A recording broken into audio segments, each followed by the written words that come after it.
in a Muslim environment, there's always some respect that we have for the Quran. We should. In a Muslim environment, we'll press a little bit and then we'll say, okay, khalas, sami'na wa ata'na. And that's great, alhamdulillah. When you go to academia, they don't have that red line. And they're going to just, the famous story of the emperor with no clothes. They're going to just point out, no, that doesn't make any sense. Well, that's not true, and this and that. And they'll bring issues, which I'm not going to mention explicitly, that you know are true because they're in your own books. They're not inventing anything new. They'll bring you riwayat, and they'll bring you athar, and then you add to that very well-known issues of, I don't even want to be explicit. And then you bring on top of that makhtutat, and then.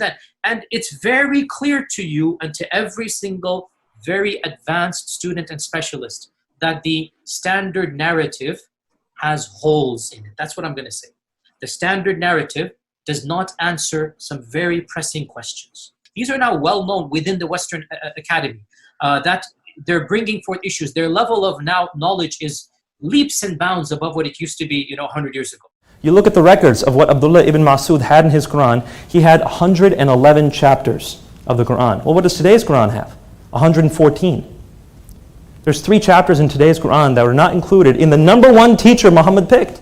I'm just talking about the verbatim preservation of the Quran. There's no good reason to believe that once you look at the earliest sources, unless you're coming at it from a defensive angle.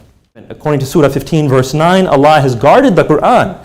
This one has been unchanged. It's perfect. Once again, when we study the early Islamic sources, we find that to be false. What is happening in the last few years is not me anymore. It's the Western academics. These problems are now becoming mainstream. And by and large, our ulama in the Eastern world are not aware, by and large, of what's going on in the Western side of things. And they're not answering those questions in a manner that it needs to be answered.